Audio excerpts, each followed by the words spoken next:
Fala, meus amigos do YouTube, beleza? Hoje eu vou ensinar vocês a como remover o aparelho original do i30, Hyundai i30, tá?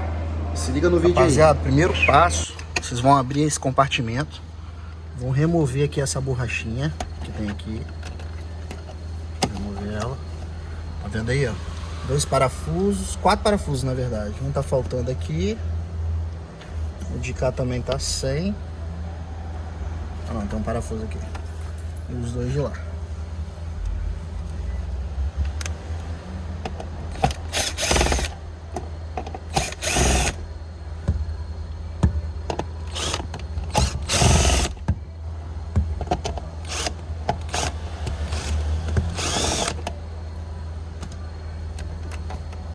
Tirou os 4 parafusos, esse compartimento aqui sai, só puxar para frente. Saiu, o restante aqui agora é tudo presilha, só desencaixar.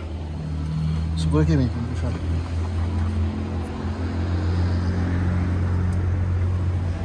Tem um parafuso aqui só.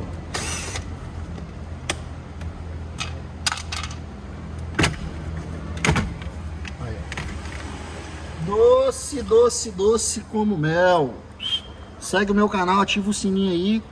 Dá uma moral pra me mostrar mais pra vocês como é que funciona. Valeu!